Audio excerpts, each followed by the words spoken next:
बिस्मिल्लाहिर्रहमानिर्रहीम। स्टूडेंट्स, ये हमारी 7th क्लास की साइंस की बुक है और इस वक्त जो हम इसकी स्टडी कर रहे हैं वो बेसिकली मकसद क्या है कि मिलिट्री कॉलेजेस और ये जो कैडेट कॉलेजेस के अंदर एडमिशन्स हैं वो ज़्यादातर जो है वो 7th की बुक से रिलेटेड हैं। तो इस तरह हम 7th की बुक के जो है वो MCQs और इसका क्विक रिव्यू जो है वो कर रहे हैं, जिसमें जो इसका केमिस्ट्री का पोर्शन है उसमें ये हमारे पास चैप्टर नंबर 6 है। तो चैप्टर नंबर 6 को जो है वो हम थोड़ा सा जो है वो डिस्कस करते हैं और इसके हवाले से जो MCQs जो है वो डेवलप होंगे उनको भी जो है वो साथ साथ जो है वो डिस्कस करते जाएंगे। तो अब ये स्टूडेंट्स हमारे पास चैप्टर नंबर 6 है और चैप्टर नंबर 6 का नाम ये है स्ट्रक्चर ऑफ एन एटम, यानी कि इसके अंदर हमने एटम की स्ट्रक्चर की डिस्कशन करनी है। ठीक है जी, स्ट्रक्चर ऑफ एन एटम। तो इसमें अगर आप देखो तो स्टूडेंट्स इसके जो लर्निंग आउटकम्स हैं इस चैप्टर के हवाले से ऑब्जेक्टिव्स जो हैं वो क्या हैं कि describe the structure of an atom. ठीक है, इस चैप्टर को पढ़ने के बाद स्टूडेंट्स किस काबिल हो जाने चाहिए कि उन्हें एटम की स्ट्रक्चर का पता चल जाए, उसको वो डिस्क्राइब कर सकें, differentiate between atomic and mass number, और फिर ये है कि वो एटॉमिक और मैस नंबर के दरमियान फ़र्क कर सकें। Draw diagrams of the atomic structure of the first 18 elements in the periodic table. Periodic table के अंदर जो पहले 18 एलिमेंट हैं उनकी एटॉमिक स्ट्रक्चर को जो है ये क्या कर सकें, ड्रा कर सकें। और फिर क्या है, डिफ़ाइन वैलेंसी को डिफ़ाइन कर सकें। एक्सप्लेन फार्मेशन ऑफ आयंस, वो इस काबिल हो जाएं कि उन्हें जो आयंस की फार्मेशन है उसका पता चल जाए।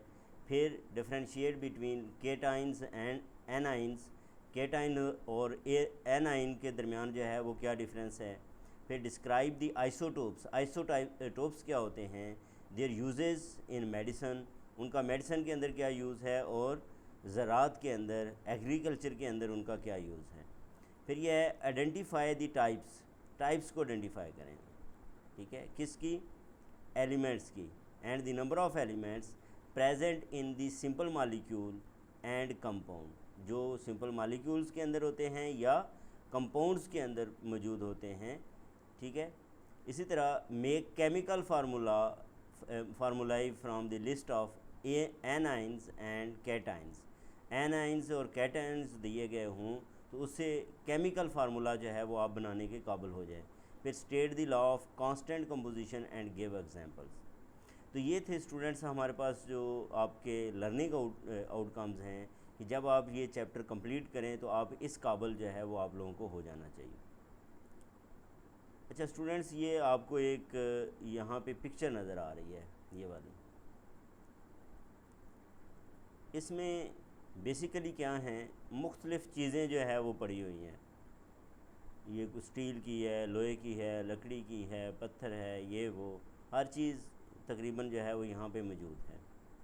तो ये क्यों पिक्चर शो की गई है कि everything is made up of different kinds of atoms. हर चीज़ जो है वो क्या है, मुख्तलिफ़ किस्म के एटम से मिल के बनती है। हर चीज़ जो है वो क्या बनती है, मुख्तलिफ़ किस्म के एटम से मिलकर बनती है। अब यहाँ पे we have learned in class 6 में आप लोगों ने स्टूडेंट्स क्या लर्न किया, atom is the smallest particle of matter that can not exist independently. Atom is the smallest particle of the matter, सबसे छोटा जो पार्टिकल है ना मैटर का। मैटर क्या होता है, मैटर ये होता है कि कोई भी चीज़ जो वज़न रखे और जगह घेरे उसको हम मैटर कहते हैं। ठीक है, which has a mass and occupies some space, that is known as matter. Everything in the universe is made up of atoms. आप लोगों को पता है कि हर चीज़ जो है इस कायनात के अंदर वो किससे मिलके बनती है, एटम से। Our body is also composed of several trillions of atoms. ठीक है, एक ग्रीक फ़िलासफ़र डेमोक्रेटस, एक ग्रीक फ़िलासफ़र था Democritus, gave the idea of atom for the first time. उसने पहली दफ़ा जो है वो आइटम का आइडिया दिया। ठीक है, फर्स्ट टाइम किसने आइडिया दिया था स्टूडेंट्स? जी, डेमोक्रेटस ने। Then in 19th century John Dalton from England presented the first atomic model. तो फर्स्ट एटॉमिक मॉडल जो है वो किसने प्रेजेंट किया था? डाल्टन ने जो है वो प्रेजेंट किया था। उसके मुताबिक, डाल्टन के मुताबिक क्या था कि all matter is composed of atoms. तमाम जो मैटर है वो बेसिकली एटम से मिलके बना है। Atoms can neither be created nor be destroyed. Atom ना तो पैदा होते हैं और ना ही फना होते हैं। एटम ना तो पैदा होते हैं और ना ही फना होते हैं। ठीक है जी। तो नेक्स्ट है हमारे पास स्ट्रक्चर ऑफ एन एटम। एक एटम की स्ट्रक्चर जो है वो क्या है? ठीक है, an structure of an atom. Is there any particle smaller than atom? पहली तो बात ये है कि क्या एटम से भी कुछ छोटे पार्टिकल्स हैं? श्योर, यकीनन है, sure there is. Atoms are made of even smaller particles. Atoms भी मज़ीद स्मॉलर पार्टिकल्स पे मुश्तमिल हैं, जिनको क्या कहते हैं? Electrons, protons and neutrons. यानी कि एटम के अंदर भी क्या होते हैं? इलेक्ट्रॉन्स होते हैं, प्रोटॉन्स होते हैं और न्यूट्रॉन्स होते हैं। The central part of the atom is called the nucleus. जो उसका सेंट्रल पार्ट होता है एटम का, that is known as nucleus, उसको न्यूक्लियस कहते हैं। Protons and neutrons are present in the nucleus. ये जो प्रोटॉन और न्यूट्रॉन हैं ये कहाँ पे मौजूद होते हैं? न्यूक्लियस में मौजूद होते हैं। और electrons, electrons revolve around the nucleus, around the nucleus. वो क्या करता है? न्यूक्लियस के अराउंड जो है वो रिवॉल्व करते हैं। Electron has negative charge. Electron के ऊपर कौन सा चार्ज होता है स्टूडेंट्स? नेगेटिव चार्ज होता है। And its mass is extremely small, और ये बिल्कुल हल्का होता है प्रोटॉन की निस्बत। ये proton has a positive charge. Proton के ऊपर कौन सा चार्ज होता है? Positive. Number of protons in an atom is equal to number of electrons revolving around the nucleus. जितने एटम्स की तादाद न्यूक्लियस, प्रोटॉन्स की तादाद न्यूक्लियस के अंदर होती है, उतने ही इलेक्ट्रॉन उसके शेल के अंदर जो है वो क्या कर रहे होते हैं? मूव कर रहे होते हैं। It was a mass 1837 times greater than that of electron. यानी कि प्रोटॉन का जो मैस है वो इतने गुना ज़्यादा होता है, 1837 गुना या 1837 times greater than that of electron. Neutron has no charge. Neutron का कोई चार्ज नहीं होता। This neutral particle is also found in the nucleus of an atom. और ये भी कहाँ पे पाया जाता है? न्यूक्लियस में पाया जाता है। The mass of a neutron is almost equal to the mass of proton. दोनों के मैसेज तकरीबन क्या होते हैं? आपस में इक्वल होते हैं। ठीक है जी। तो जैसे ये एक जो है वो स्ट्रक्चर जो है वो नियॉन का जो है वो स्ट्रक्चर यहाँ पे शो किया गया है।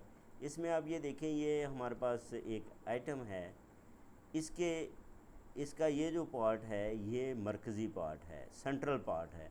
और सेंट्रल पार्ट में हमने कहा था क्या होते हैं? प्रोटॉन होते हैं और न्यूट्रॉन होते हैं। और ये जो हमारे पास बॉल्स शो किए गए हैं ये बेसिकली क्या हैं? ये इलेक्ट्रॉन्स हैं। ये क्या हैं? ये इलेक्ट्रॉन्स हैं। और इलेक्ट्रॉन्स क्या कर रहे हैं? रिवॉल्व कर रहे हैं। किसके गिर्द? इस न्यूक्लियस के गिर्द। ठीक है, किसके अंदर? शेल्स के अंदर। किसके अंदर जो है ये रिवॉल्व कर रहे हैं? शेल्स के अंदर जो है वो रिवॉल्व कर रहे हैं। ठीक है जी। तो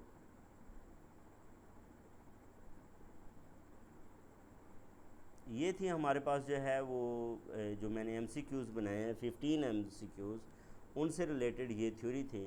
तो नेक्स्ट हम जो है वो स्टूडेंट्स अगले टॉपिक के अंदर बात करेंगे कि एटॉमिक एंड मैस नंबर्स। तो अब हम जो है वो इससे रिलेटेड जो एमसीक्यूज़ हैं उनकी बात करते हैं। अब स्टूडेंट्स जो हमने क्विक रिव्यू किया, अब उससे रिलेटेड जो एमसीक्यूज़ जनरेट हो सकते हैं उनकी हम डिस्कशन करेंगे जिसमें पहला MCQ ये है, the smallest particle of matter that can not exist independently, उसको जो है वो हम क्या कहेंगे, क्या हम उसको एटम कहेंगे या मालिक्यूल कहेंगे या वो रेडिकल होता है या इसमें से कोई भी नहीं। तो स्टूडेंट्स ये भी हमने डिस्कस किया था कि ये क्या होते हैं, एटम होते हैं या एटम होता है। तो A option is the correct one.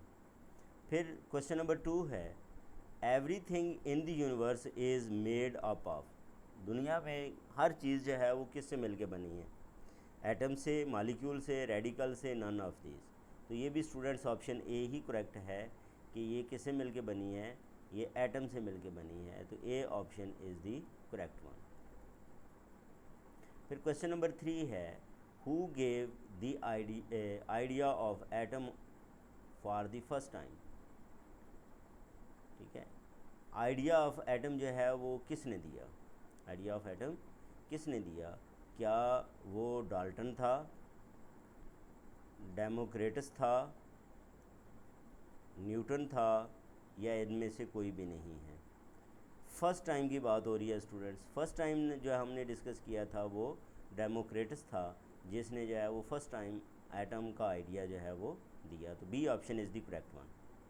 फिर क्वेश्चन नंबर 4 है कि who presented the first atomic model. ठीक है, ये एल भी है यहाँ पे स्टूडेंट्स, किसने जो है वो सबसे पहले प्रेजेंट किया था एटॉमिक मॉडल। एटॉमिक मॉडल जो है वो डाल्टन ने जो है वो सबसे पहले जो है वो दिया था। तो ये A option is the correct one.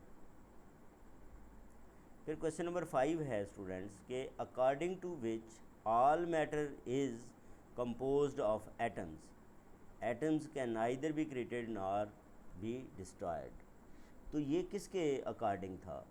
ठीक है, हमने उस साइंटिस्ट का जो है वो नाम बताना है। हमारे पास ऑप्शंस हैं Dalton, Democritus, Newton, none of this. तो ये स्टूडेंट्स डाल्टन था जिसने ये जो है वो बताया कि all matter is composed of atoms and atoms can neither be created nor be destroyed, ना तो इनको पैदा किया जा सकता है ना ही डिस्ट्रॉय किया जा सकता है। तो A option is the correct one. फिर क्वेश्चन नंबर 6 है कि atoms are made of even smaller particles. तो एटम्स मज़ीद स्मॉलर पार्टिकल्स से मिलके बनते हैं। उन स्मॉलर पार्टिकल्स को क्या कहते हैं, क्या इलेक्ट्रॉन्स कहते हैं, न्यूट्रॉन्स कहते हैं, प्रोटॉन्स कहते हैं, या तमाम ही इसके पार्टिकल्स ही हैं। तो ये सारे के सारे जो है वो क्या हैं, इसके पार्टिकल्स हैं। तो ए ऑप्शन नहीं स्टूडेंट्स, ये टाइपिंग मिस्टेक है। यहाँ पे आप लोगों ने जो है वो ऑप्शन डी को जो है वो टिक करना है। ठीक है जी, कौन सी ऑप्शन दुरुस्त है, ऑप्शन डी इज़ करेक्ट। फिर क्वेश्चन नंबर 7 है students, revolve around the nucleus. कौन जो है वो न्यूक्लियस के गिर्द जो है वो रिवॉल्व करता है, क्या वो इलेक्ट्रॉन्स हैं, क्या वो न्यूट्रॉन्स हैं, क्या वो न्यूक्लियस है, या ऑल ऑफ दीज। इसमें इलेक्ट्रॉन्स जो है करेक्ट ऑप्शन है, क्योंकि इलेक्ट्रॉन्स न्यूक्लियस के गिर्द जो है वो रिवॉल्व करते हैं। फिर क्वेश्चन नंबर 8 है कि an electron has charge. Electron पे चार्ज है स्टूडेंट्स, कौन सा, negative, positive, no charge, none of this. तो इलेक्ट्रॉन के ऊपर जो है वो स्टूडेंट्स नेगेटिव चार्ज होता है। इलेक्ट्रॉन के ऊपर कौन सा चार्ज होता है, नेगेटिव चार्ज होता है। तो इस तरह option B is the correct one. फिर क्वेश्चन नंबर 9 है स्टूडेंट्स कि प्रोटॉन हैज़ चार्ज। प्रोटॉन के ऊपर कौन सा चार्ज होता है, positive, negative, no charge, none of these. तो ये students A option is the correct one कि प्रोटॉन के ऊपर जो चार्ज होता है that is positive. A option is the correct one. फिर neutron has charge, neutron has charge. Neutron के ऊपर चार्ज होता है, कौन सा चार्ज होता है, positive, negative, no charge, none of these. तो स्टूडेंट्स न्यूट्रॉन के ऊपर न्यूट्रल से है, इसके ऊपर कोई चार्ज नहीं होता। तो C option is the correct one. फिर ये क्वेश्चन नंबर 11 है हमारे पास कि the number of protons in an atom is equal to the number of किसके, न्यूट्रॉन्स के। क्या वो न्यूट्रॉन्स के बराबर हैं तादाद, पॉजिट्रॉन के बराबर है, इलेक्ट्रॉन्स के बराबर है, या इसमें से कोई भी नहीं है। तो स्टूडेंट्स ये इसमें जो न्यूट्रॉन्स हैं वो इलेक्ट्रॉन्स की तादाद के इक्वल होते हैं। तो C option is the correct one. फिर has a mass 1837 times greater than that of electron. कौन जो है वो, क्या प्रोटॉन इतना मैस ज़्यादा रखता है, ये न्यूट्रॉन रखता है, कौन जो है वो, तो ये न्यूट्रॉन है। ठीक है स्टूडेंट्स, ये जो है वो क्या है हमारे पास, सॉरी न्यूट्रॉन नहीं, ये हमारे पास जो है वो प्रोटॉन है। और यहाँ पे ऑप्शन जो है वो नहीं लिखी हुई, तो ये ऑप्शन जो है वो दुरुस्त कर लेनी है। कौन सी है, प्रोटॉन। इस आंसर का, इसका आंसर क्या है स्टूडेंट्स, प्रोटॉन है, पॉजिट्रॉन नहीं है। क्या है, प्रोटॉन है। तो B option is the correct one. फिर क्वेश्चन नंबर 13 है, the neutron is found in. Neutron कहाँ पे पाया जाता है, वो हमने वहाँ पे फिगर में भी देखा कि क्या ये न्यूक्लियस में पाया जाता है, क्या ये अराउंड दी न्यूक्लियस होता है, क्या ये बिटवीन दी शेल्स होता है, या नन ऑफ दीज। तो ये स्टूडेंट्स किसके अंदर होता है, न्यूक्लियस के अंदर होता है। तो A option is the correct one. फिर क्वेश्चन नंबर 14 है। 14 क्या है, the mass of a neutron is almost equal to the mass of.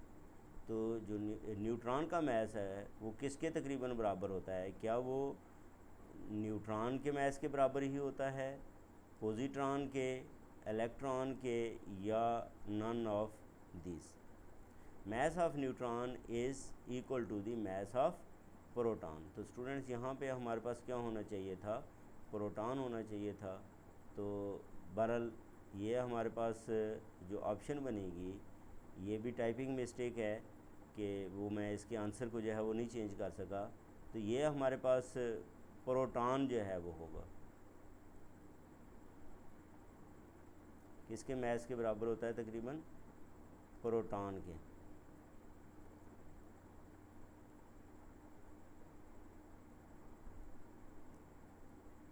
ठीक है जी। इसके बाद है क्वेश्चन नंबर 15।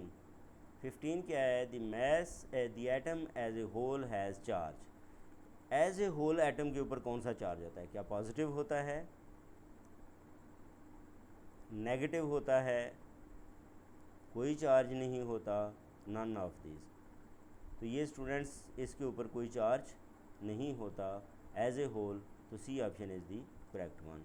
तो ये थे हमारे एमसीक्यूज़। जितना हमने जो है वो क्विक रिव्यू लिया उस पोर्शन के हवाले से ये एमसीक्यूज़ हैं। आगे हम जो है वो वहाँ पे बात करेंगे।